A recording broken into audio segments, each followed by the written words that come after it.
Holder, we're going to watch an episode of Later with Bob Costas from March 20th, 1991.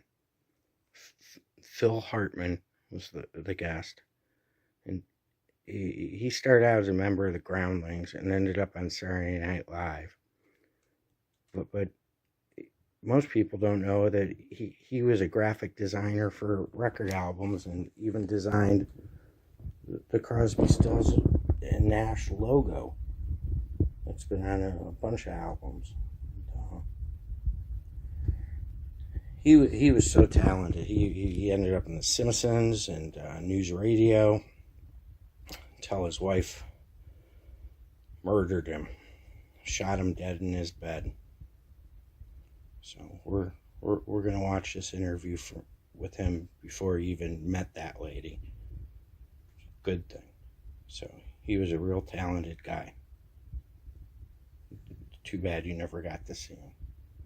Again, thanks for staying up later, everybody. Joining us tonight is Saturday Night Live cast member and star Phil Hartman, who you see here tonight as he really appears. You have seen his incarnations of Frank Sinatra, of Ed McMahon, of Phil Donahue, and more on Saturday Night Live. And tonight we go behind the scenes with the real Phil Hartman.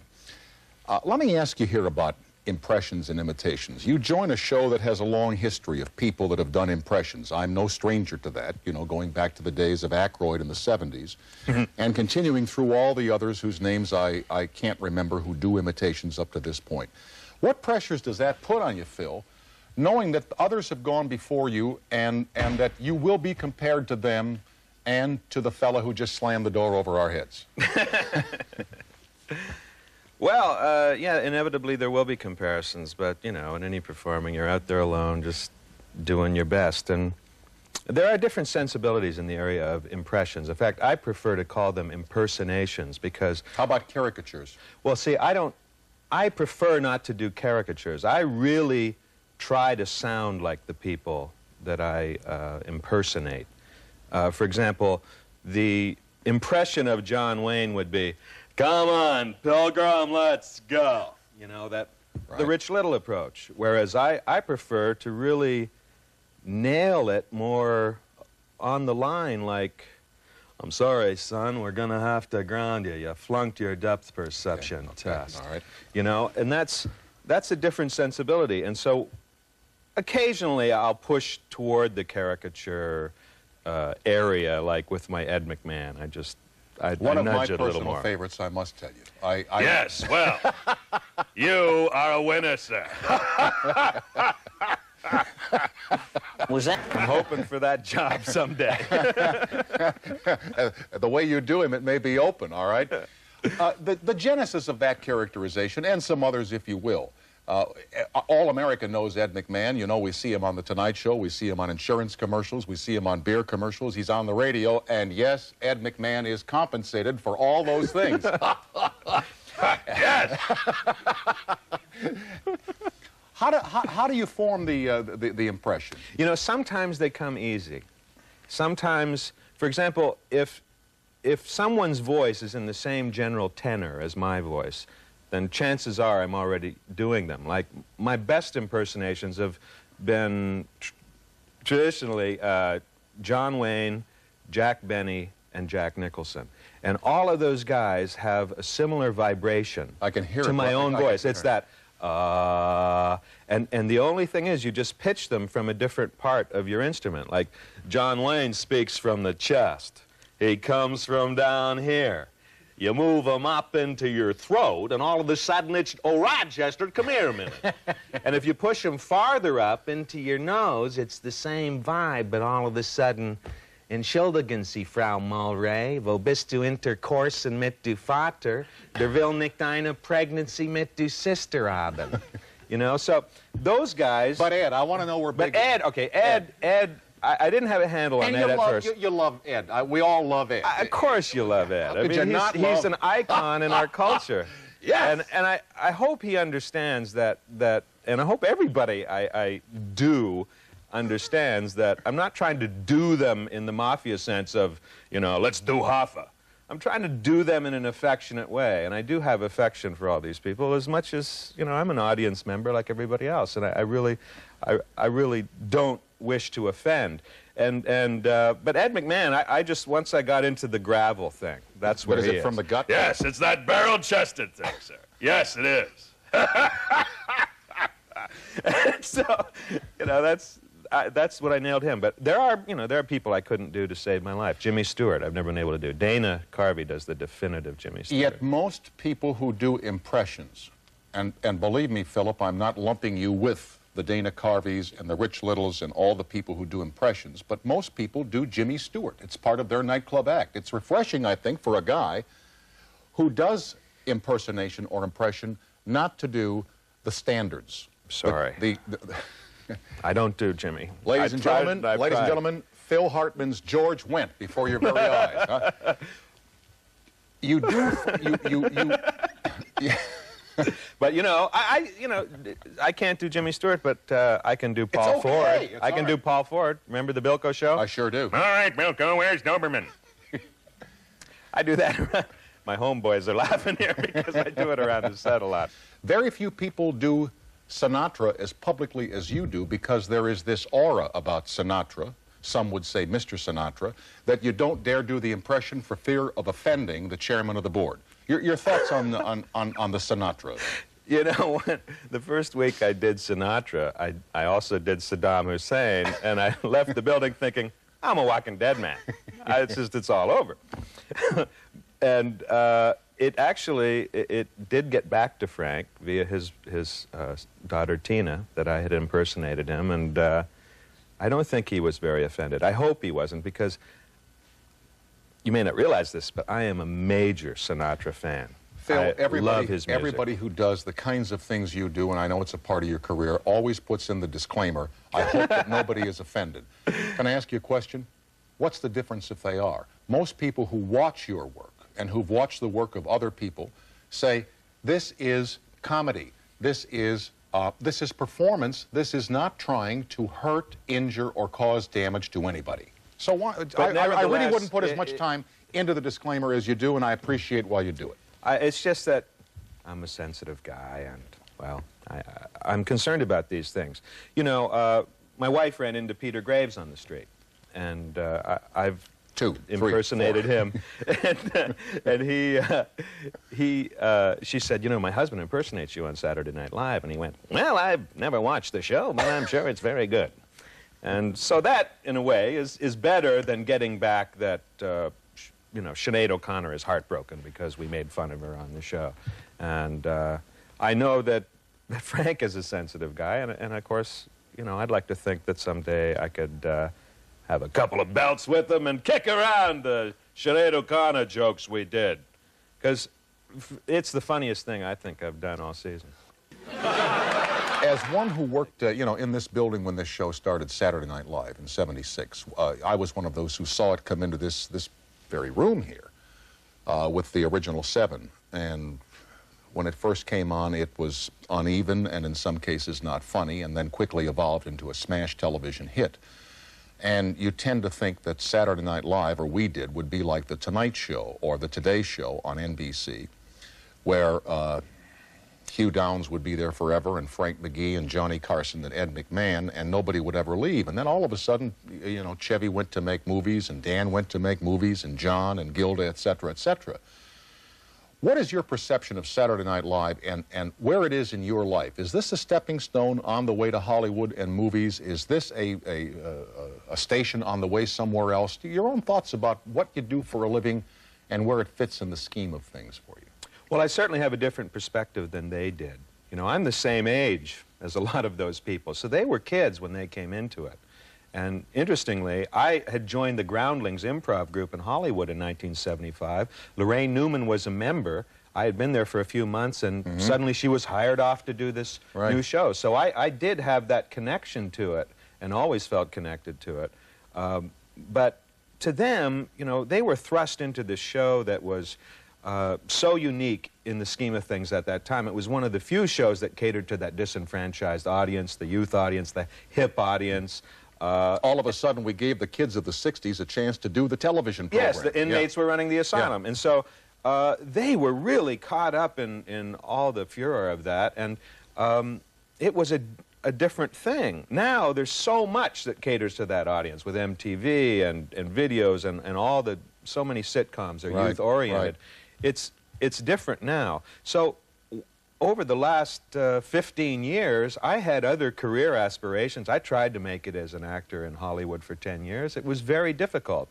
I was told by a vice president of casting at ABC in 1983 to give it up. He said, "What do you like to do?" I said, "I like to do characters. I like to do wigs. I like to do impersonations." And he said, "We don't buy that. Look at TV. It's Alan Alda doing Alan Alda. It's Tony Danza doing Tony Danza. Go back to acting school. Find out what's funny about Phil Hartman." So to answer your question, I've sort of found my niche in life, and that's why I've just signed on for 3 more years. This is what I do. Well, with Phil Hartman of Saturday Night Live, let me take you back to the fellow at ABC who said, "Give it up." As you walk out the door that afternoon into the fading California sunshine, you've got to be saying to yourself, either this guy is really full of it, or this guy has a point. Maybe what I'm doing is the wrong way to go. And maybe what I have to market in television right now, there is no marketplace for. Well, that's what I decided. What, And the second? The second, You yeah. thought he was right? Yes. What, are you nuts? They're Well- never right, pal. Come on. What do they know? Well, I know that now, Tom. Yes, sir, Mr. Benny. But at the time, I thought, he is right. And I never had that driving need to be a star. It was never important to me to be a big thing. As a matter of fact, in '79, I saw Robin Williams perform, and I thought, I should give up. This guy does everything I do with 10 times the amount of energy. I could never compete with that. And then this VP of casting saying the same thing to me, and I thought, I'll be a writer, because I had just written or co-written a movie, Pee-wee's Big Adventure, which went on to be a big hit. You're the one. Well, maybe you weren't a fan, but a lot of people liked that movie, and a lot of doors opened to me in the writing arena. So I thought, I'll be a screenwriter. Yeah. It was more important to me to make a living and make my mortgage payments than it was to be a star. And interestingly and ironically, as soon as I decided to quit acting, I got everything I went up for. Isn't that funny? I got Blind Date yeah. with Blake Edwards, Bruce Willis's brother in that. I got into Three Amigos, Jumpin' Jack Flash. Because I would walk into interviews, and they'd say, "What are you doing?" I'd say, "I'm writing." Yeah, and I you know, don't care if I get there's such a thing, I think, when you go up for a part as an actor or as a comedian, if you have to audition, they can almost smell hunger. They can see desperation, It's and so they true. shy away from it because no audience wants to sit before a performer who's desperate. There's also that fundamental thing, Tom, that I learned in my acting Like when you just did classes. this, was that sweat? No, it was an itch. Oh, okay. See, when I do it, I was thinking about how much I was going to get paid for doing this. The money. Zippo. No, there's that thing about acting. It goes right back to Stanislavski and the Moscow Art Theater and Method and the Group and Harold Clurman and all that. Relaxation is the key to a good natural performance. And if you're tense, if you're second-guessing yourself, if you're needing it too much, I think it affects your performance, and it undermines it. The easy temptation would be to say, "All right, Phil, give me your," and then fill in the blanks. But I have a reticence towards bringing Phil Hartman on the Costas program and having everybody who watches it think all he does is run his act, to use your term during the break, to have you do impression after impression after impression, because a lot of comedians do that. You really don't consider yourself to be a comedian. Well, I've asked I'm 8 a comedian. questions. I'm For not God's sake, answer just one of them. Will help me. Thank you. I'm not a stand-up comedian as such. I'm an actor and a comedic actor primarily.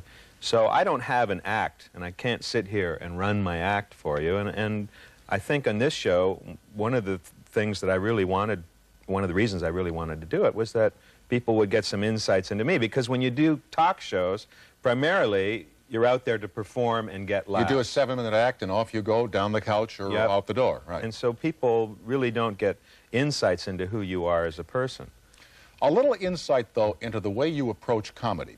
You did a sketch on Saturday Night Live in which you portrayed Ronald Reagan as this bumbling president, somehow out of touch with reality, but you contrived his confusion into perception, in that he really knew exactly what he was doing and that he was masterminding Iran-Contra and events by making believe he was bumbling through it.